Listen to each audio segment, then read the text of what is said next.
मैं Rinku Kumar KPS academy history में आपका फिर से अभिनंदन करता हूं। मैं फिर से वीडियो लेकर आया हूं जो मध्यकालीन भारतीय मध्यकालीन इतिहास। और पहले जो मैंने पढ़ाया था, इससे पहले वीडियो बनाई थी गजनी के तुर्क महमूद गजनी के भारतीय आक्रमण, मतलब जब महमूद गजनवी ने भारत पर आक्रमण किया उससे पहले क्या क्या प्रक्रिया थी और कैसे वो सेनापति और किस प्रकार वो गजनी का साम्राज्य का राजा बना। अब महमूद गजनवी के भारतीय आक्रमण, अब जो वीडियो है ये महमूद गजनवी के भारतीय आक्रमण, महमूद गजनवी ने भारतीय आक्रमण कब किया और किसके राजा के माध्यम का कब किया और कैसे किया, ये वीडियो है। महमूद गजनवी का भारत पर पहला आक्रमण पश्चिमी उत्तर भारत के सीमावर्ती किलों को जीतने के लिए 1000 ईस्वी में हुआ था। कब? जब भारत पर पहला आक्रमण जो हुआ था पश्चिमी उत्तर, जो पश्चिमी उत्तर था जैसे उत्तर, दक्षिण, पूर्व और पश्चिम, तो ये वाला जो हिस्सा था उत्तर और पश्चिमी के बीच में था। पश्चिमी उत्तर भारत के सीमावर्ती, क्योंकि जो सीमावर्ती क्षेत्र थे, सीमावर्ती क्षेत्र थे, जैसे पंजाब है तो हिंदुस्तानी राज्य वंश था, तो उसके जो पश्चिमोत्तर भारत के सीमावर्ती किलों को जीतने के लिए 1000 ईस्वी में भारत पर आक्रमण किया।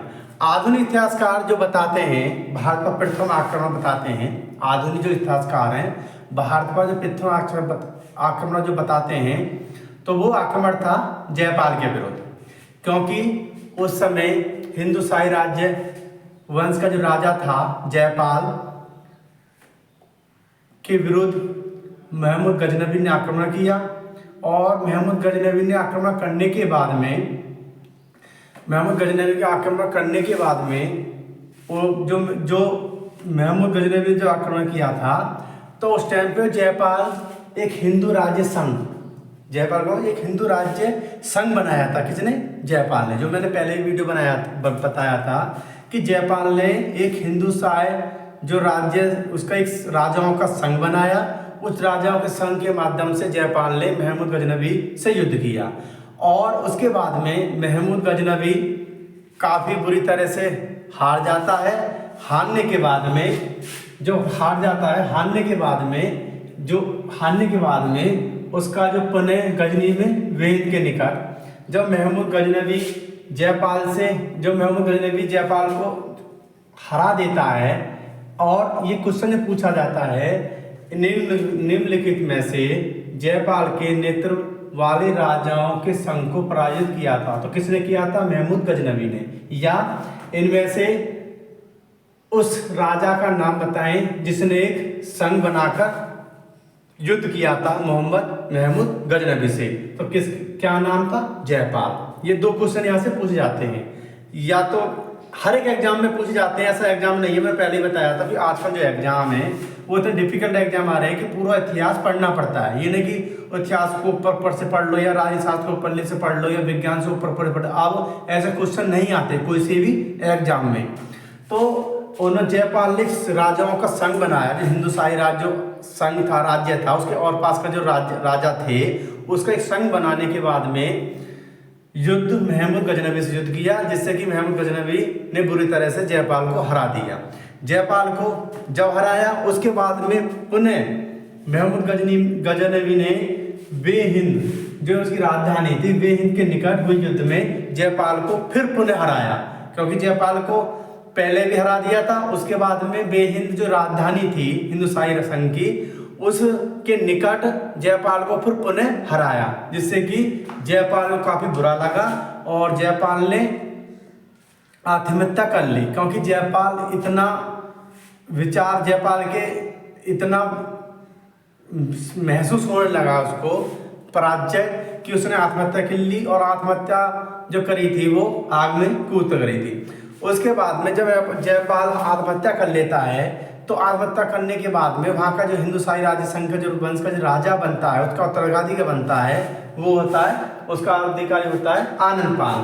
ठीक, आनंदपाल को पराजित कर, क्योंकि आनंदपाल को भी पराजित कर देता है, आनंदपाल को पराजित कर जो राजधानी थी वेहिंद पर अधिकार कर लेता है। अतः राजा आनंदपाल को अपनी राजधानी नंदन को बनाया था। क्योंकि जयपाल आत्महत्या कर लेता है, उसके बाद में उसका उत्तराधिकारी आनंदपाल बनता है, और आनंदपाल जो वेहिंद जो राजधानी थी उस राजधानी पर आक्रमण कर देता है महमूद गजनवी, और आक्रमण करने के बाद में महमूद गजनवी आनंदपाल हार जाता है, और आनंदपाल वहाँ से हारने के बाद में फिर वो नई राजधानी बनाता है। कौन सी? नंदन। राजधानी कौन सी बनाता है? नंदन। नंदन राजधानी बनाता है। ठीक, और नंदन राजधानी बनाने के बाद में वो फिर आनंदपाल भी हार जाता है, उसकी मृत्यु हो जाती है। उसके बाद में जो उत्तराधिकारी बनता है त्रिलोचन पाल बनता है, और त्रिलोचन पाल के बाद में फिर बनता है भीमपाल। इनको भी पराजित कर देता है महमूद गजनवी, और हिंदुस्तानी राज्य का जो अंत कर देता है कौन? महमूद गजनवी हिंदुस्तानी का राज्य का अंत कर देता है। और अंत करने के बाद में पंजाब को जीतकर हिंदुस्तानी राज्य जो वंश रहता है, क्योंकि पहले हराता है जयपाल को 2 बार हराता है, और दूसरी बार पुनः जयपाल को वे हिंद जो राजधानी रहती है उसके निकट क्षेत्र में पराजित करने के बाद में फिर महमूद गजनवी हराता है।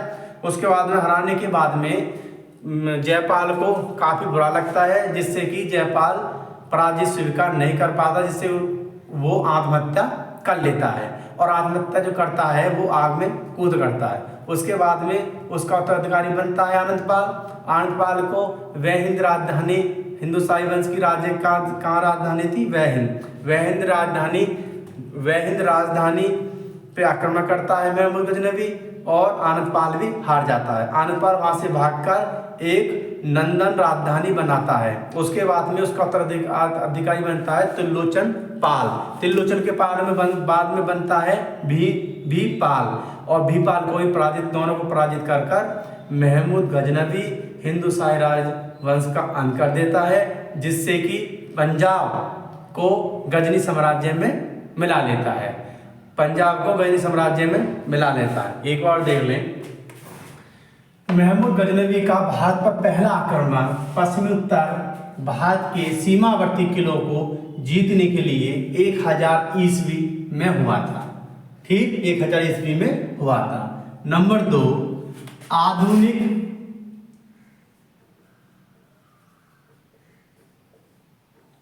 आधुनिक इतिहासकारों के अनुसार, आधुनिक जो इतिहासकार है उसके अनुसार हिंदुस्तानी राज्य के शासक जयपाल के विरुद्ध किया था प्रथम आक्रमण। मतलब महमूद गजनवी ने किसके विरुद्ध किया था? जो आधुनिक इतिहासकार क्या बोलते हैं, आधुनिक इतिहासकार के अनुसार कि हिंदुस्तानी राज्य के शासक जो जयपाल थे उसके विरुद्ध किया था पहला आक्रमण। और पेशावर के निकट हुए युद्ध में जयपाल के नेतृत्व वाले, कहाँ पे हुआ था? पेशावर के निकट हुए युद्ध में जयपाल के नेतृत्व वाले राजाओं के संघ को पराजित किया था। किसने? महमूद गजनवी ने। क्योंकि जो हिंदुस्तानी राज्य वंश था इसका जो सीमा थी इसकी, वो कहाँ से थी? पाकिस्तान से, पंजाब से अफगानिस्तान इसकी सीमा थी। उसके बाद में पुनः गजनी ने वेहिंद के निकट, महमूद गजनवी ने पुनः वेहिंद के निकट हुए युद्ध में जयपाल को फिर पराजित कर दिया जाता है, या पराजित कर दिया। फिर उसका उत्तराधिकारी आनंदपाल बनता है। आनंदपाल को भी पराजित कर देता है महमूद गजनवी, और उसकी जो राजधानी थी वेहिंद पर अधिकार कर लेता है महमूद गजनवी अधिकार करने के बाद में हिंदुस्तानी जो राजा था आनंदपाल ने अपनी नई राजधानी बनाता है नंदन को बनाता है। उसके बाद में इसकी मृत्यु होने के बाद में उसका जो उत्तराधिकारी कौन बनता है? त्रिलोचन पाल बनता है, और त्रिलोचन पाल के बाद में भीपाल बनता है। तो इनको भी पराजित करने के बाद में महमूद गजनवी हिंदुस्तानी राज्य का अंत कर देता है। कौन? महमूद गजनवी। और उसके बाद में महमूद गजनवी पंजाब को अपने अधिकार में लेकर गजनी साम्राज्य में मिला लेता है। किसमें? गजनी साम्राज्य में मिला लेता है।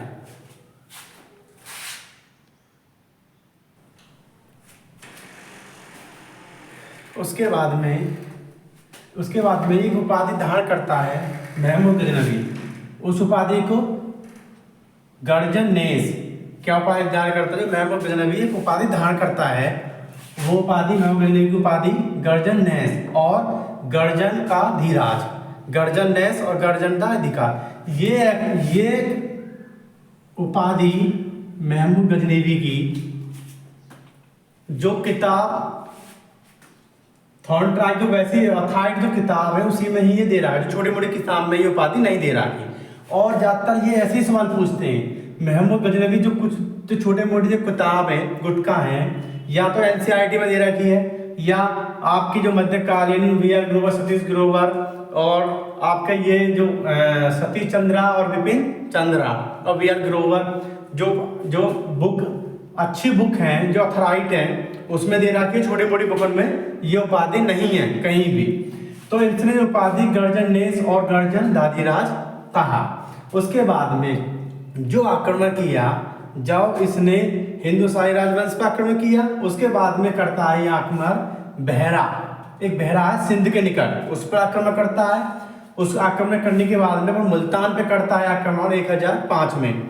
और मुल्तान में शासक कर रहे थे करमाती संप्रदाय शासक, वो जो राजा था वो अब्दुल फतेह दाऊद को पराजित कर जयपाल का जो नाती था सुखपाल, हिंदुशाही राज्य पर आक्रमण करता है।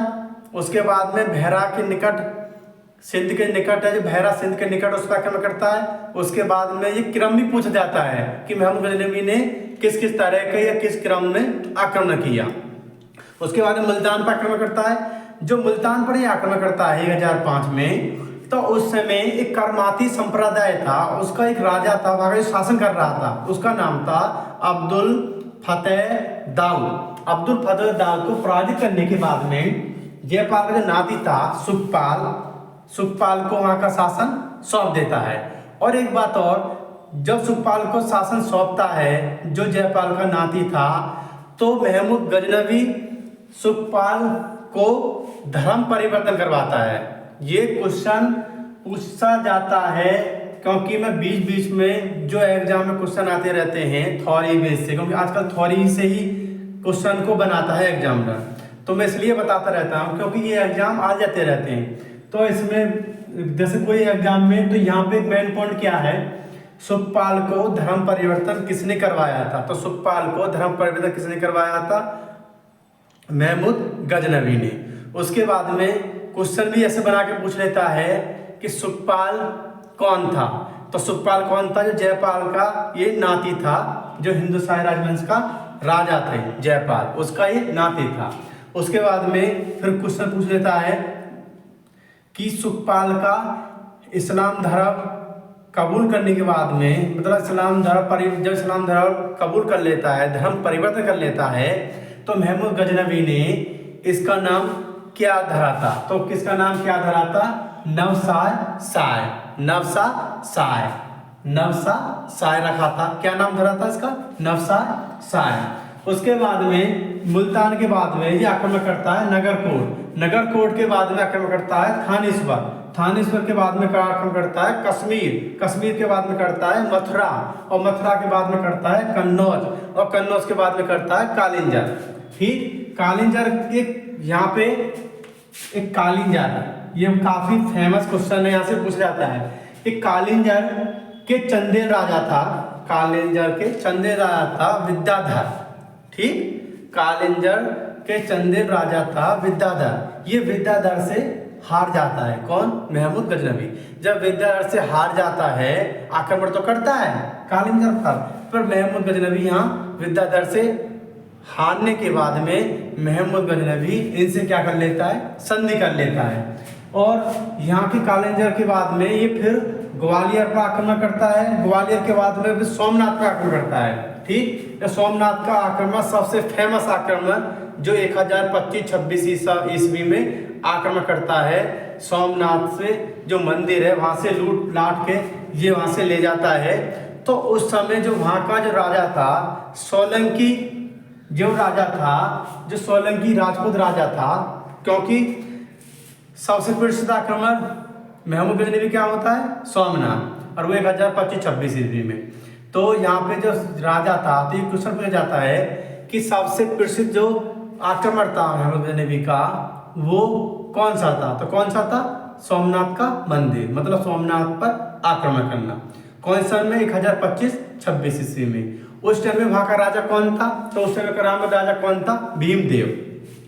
भीमदेव राजा था, तो वह अपनी राजधानी, क्योंकि जो उस टाइम पे जो सोलंकी राजपूत की राजधानी थी सोमनाथ गुजरात की, तो अनियलवाड़ या पाटन, दो नाम थे, दो राजधानी थी, अनियलवाड़ या पाटन को छोड़कर भाग गया था। क्योंकि ये जब आक्रमण करता है महमूद गजनवी आक्रमण करने के बाद में सोमनाथ में, तो वहाँ का जो भीमदेव राजा था, जो सोलंकी राजपूत राजा था, तो वो वहाँ से भाग जाता है डर के मारे। भागने के बाद में वहाँ की जो राजधानी थी अनिहालवाड़ या पाटन छोड़कर भाग गया है। उसके बाद में हेनरी इलियट, जो एक इतिहासकार थे, हेनरी इलियट ने ये आक्रमण भारतीय का कौन सा आक्रमण बताया? 16वां आक्रमण। क्योंकि मैंने बताया था हेनरी इलियट और डाउन्स ने भारत पर कितने आक्रमण बताए थे? 17 आक्रमण। और जो आधुनिक इतिहासकार है उन्होंने कितने बताए थे? 12 या 13 आक्रमण। ठीक, एक बार देख लें। महमूद गजनवी उपाधि गर्जन नेस और गर्जनाभिराज।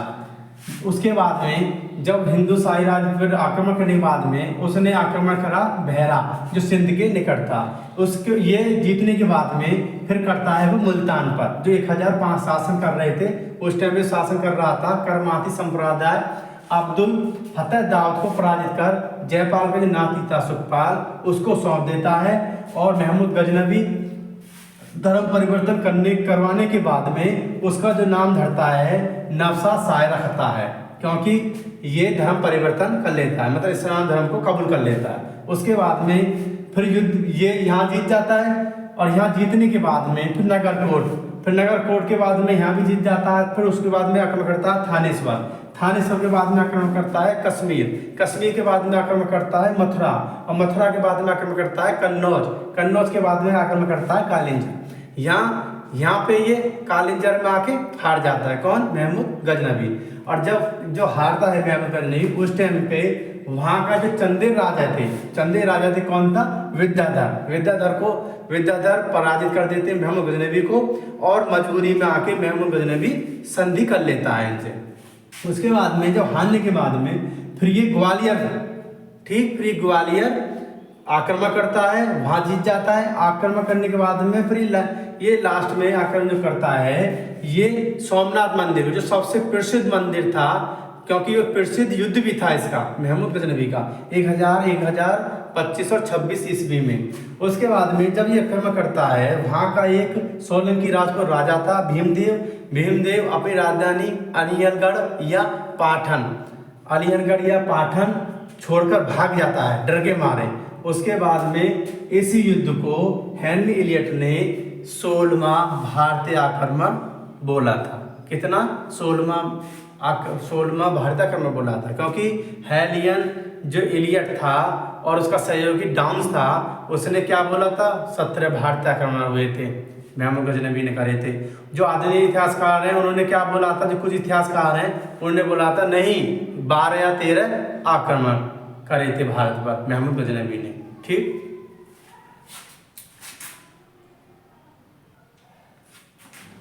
उसके बाद में जो आता है, इसे कश्मीर पर सफलता नहीं मिली थी, क्योंकि आक्रमण तो किया था और उसके बाद में कश्मीर पर सफलता नहीं मिली थी, आक्रमण किया था।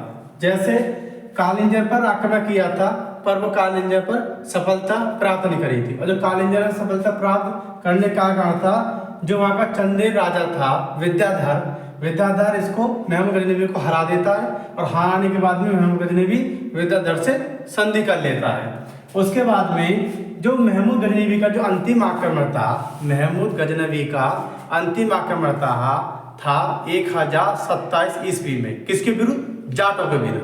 और वो जाटों के विरुद्ध क्यों था? क्योंकि जाटों के विरुद्ध ये इसलिए था क्योंकि जब ये सौराष्ट्र सोमनाथ मंदिर पर आक्रमण करता है 1025-26 ईस्वी में, तो उस समय क्या होता है कि उस समय वहां से जो लगभग 20 लाख दिनार की संपत्ति लूटता है। कितनी? 20 लाख दिनार की संपत्ति लूटता है। कौन? मोहम्मद गजनवी सोमनाथ के मंदिर में, जो सौराष्ट्र में पड़ता है। ठीक, उसके बाद में जब ये लूटने के बाद में ले जाता है तो रास्तों में जाट इस पर आक्रमण कर देते हैं।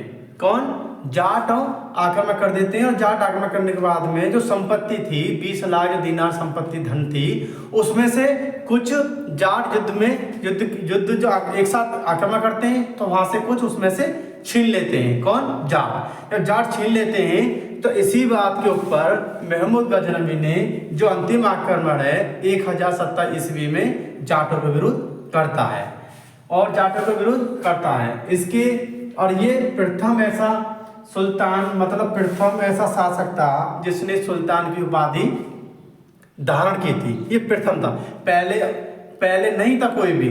इससे पहले कोई भी शासक ऐसा नहीं था जिसने सुल्तान की उपाधि धारण की हो। ये प्रथम सुल्तान था जिसने उपाधि धारण की थी। कौन? महमूद गजनवी, पहला सुल्तान था। उसके बाद में इसके दरबारी में जो कवि रहते थे, अलबुरी रहता था, उतवी रहते थे, फिरदौसी रहता था, फारूकी रहते थे और भी रहते थे।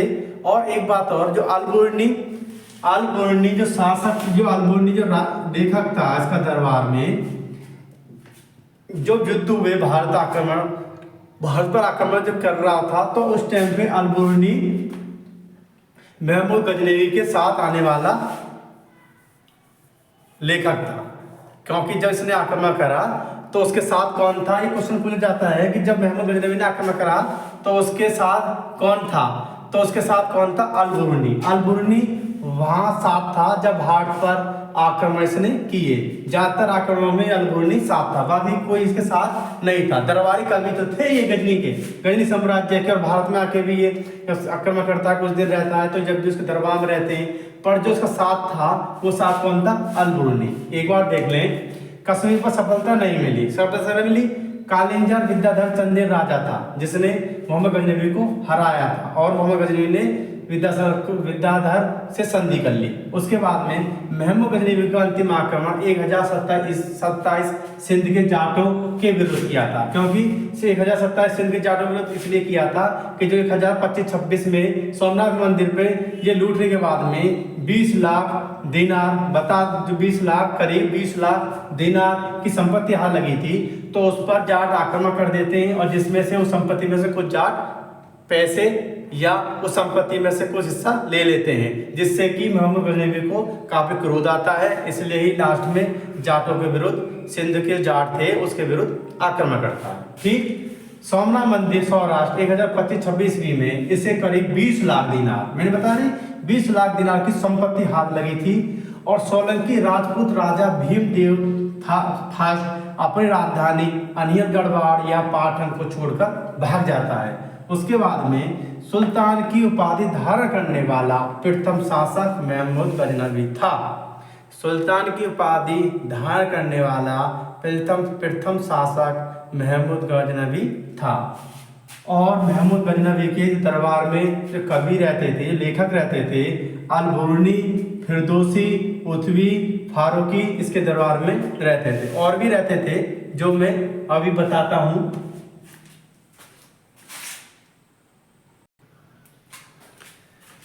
उसके बाद में महमूद गजनवी के दरबार में कवि थे जो मैंने पहले बताया था, तो उसमें उतवी एक प्रसिद्ध कवि था जिसने तारिक-ए-यामनी बुक लिखी थी, जिसकी रचना करी थी तारिक-ए-यामनी अथवा किताब-उल-यामनी की गजनी वंश का इतिहास।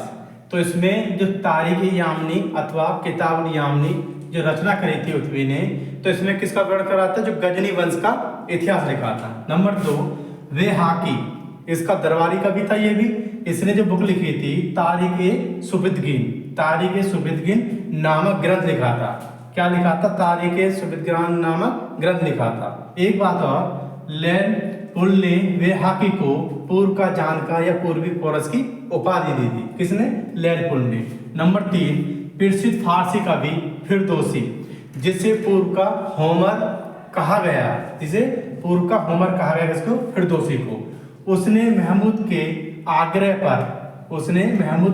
पर फारसी महाकाव्य ग्रंथ महमूद के आग्रह पर, महमूद के कहने पर फारसी महाकाव्य ग्रंथ शाहनामा, क्या शाहनामा की रचना 6000 छंदों में की थी। किसने?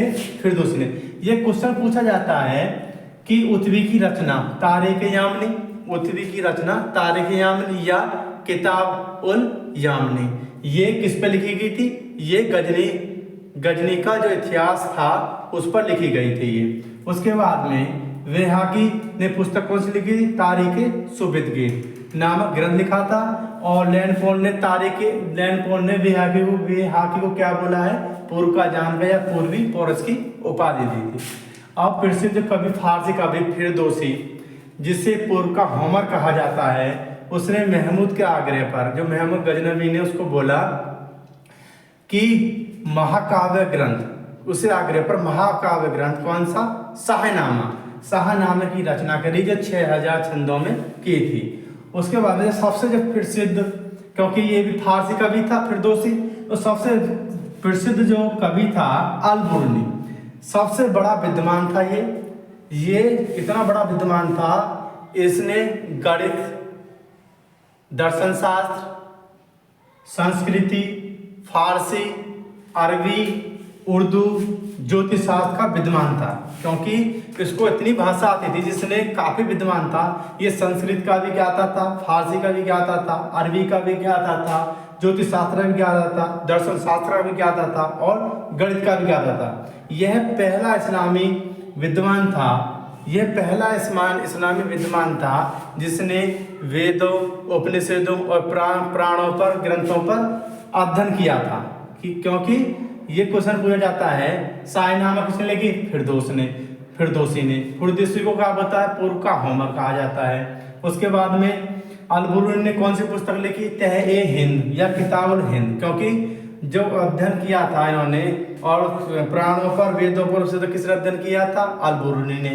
ये किन भाषा का ज्ञान था इसका? ज्योतिष शास्त्र, दर्शन शास्त्र, गणित, अरबी भाषा, फारसी भाषा, संस्कृत भाषा की ज्ञाता था।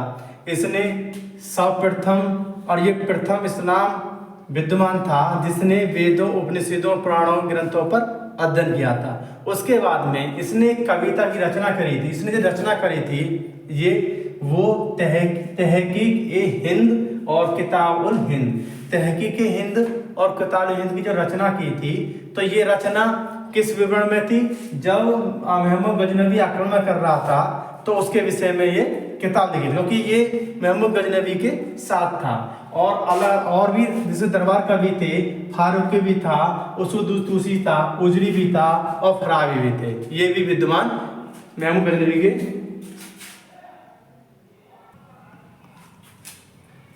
अल-बुर्नी ने भारत की जो अल-बुर्नी ने जो गढ़ करा था, अल-बुर्नी ने जो रचना करी थी किताब-उल-हिंद की, तो उसमें जो विवरण दिया था भारत की आर्थिक व भारतीय की सामाजिक स्थिति का बेहतर वर्णन इसने प्रस्तुत किया था। किसने? अल-बुर्नी। क्योंकि महमूद गजनवी के साथ ये अल-बुर्नी साथ आया था जब महमूद गजनवी ने भारत पर आक्रमण किए थे। तो इन्होंने सबसे पहले ब्राह्मणों की स्थिति को उत्तम बताया और ब्राह्मण को दमी तथा घमंडी बताया। किसने? अल-बुर्नी ने। क्योंकि उस टाइम पे इन्होंने क्या बोला कि ब्राह्मणों की मतलब ब्राह्मणों को उच्च स्तर पर रखा और उस समय उच्च स्तर पर रखा जाता था, और ब्राह्मणों को दमी या घमंडी बताया था अल-बुर्नी ने। शूद्रों तथा वैश्यों में कोई अंतर नहीं था, और इसने 72 अछूतों जनजातियों की 72 अछूतों की जनजाति 72 अछूतों की जातियों को प्रस्तुत करता है। इसे 5वां वर्ग बताता है, क्योंकि शूद्रों तथा वैश्यों की स्थिति कोई अंतर नहीं बताया था। वह 72 अछूतों की जातियों की प्रस्तुत करता है, इसे 5वां वर्ग बताता है। किसको? अछूतों को, जातियों को। उसके बाद में होली, दीपावली, त्योहार का विशद वर्णन दिया था इसने, और काशी को इसने हिंदुओं की मक्का बताया। काशी को क्या बताया? हिंदुओं का मक्का बताया। इसने अपने विवरण में, जो अल-बुर्नी ने अपने विवरण में सुल्तान कहकर नहीं संबोधित किया था। किसको? महमूद गजनवी को। जब अल-उमूरी ने वर्ण किया था, रचना करी थी किताबुल हिंद की, उस टाइम पे उस समय सुल्तान को संबोधित नहीं किया था। इसने सुल्तान को क्या बोला था? अमीर महमूद। क्या बोला था? अमीर महमूद कहकर संबोधित किया गया था। और जो महमूद गजनवी ने गजनी में विश्वविद्यालय की स्थापना करी और एक बार एक सुल्तान नामक बांध बनवाने जाने का उल्लेख मिलता है जो नवा नदी पर है और जिसे पूर्व का आश्चर्य कहा जाता है। एक और देख लें। अल-उमूरी ने भारत की सामाजिक आर्थिक स्थिति का बेहतर विवरण प्रस्तुत किया था। उसने ब्राह्मणों की स्थिति सर्वोच्च बताते हुए ब्राह्मणों को दम्भी या घमंडी बताया। नंबर 2, शूद्रों तथा वैश्यों की स्थिति कोई अंतर नहीं बताया। वह 72 अछूतों की जातियों को प्रस्तुत करता है, इसे 5 वर्ग बताता है। होली, दीपावली, त्योहारों तथा विशद विवरण दिया। काशी को हिंदुओं की मक्का बताया। इसने काशी को हिंदू को मक्का बताया। उसके बाद में इसने अपने विवरण में सुल्तान कहकर नहीं संबोधित किया बल्कि अमीर महमूद कहकर संबोधित किया गया था और गजनी में गजनी विश्वविद्यालय की स्थापना की, जिससे पूर्व का आश्चर्य कहा जाता है। इसे द्वारा नवा नदी पर बाड़े सुल्तान नामक बांध बनवाने जाने का उल्लेख मिलता है। ये ऐसी वीडियोस को वीडियो पूरा देखना। और ये जो मोहम्मद गजनवी भारत आक्रमण का विवरण है, इसमें जो क्वेश्चन बीच में जो एग्जाम में आते रहते हैं जैसे यूपीएससी, टीजीडी, पीजीटी, आईएसपीसीएस, तो मैंने ये बीच बीच में जो मेरे को ध्यान आ जाता है तो मैं उस क्वेश्चन को बता देता हूँ और बीच बीच में मैं इसलिए बताता हूँ। और पूरे वीडियो को कमेंट करना, शेयर करना, बेल आइकन को प्रेस करना और केपीएस एकेडमी चैनल को सब्सक्राइब करना। धन्यवाद।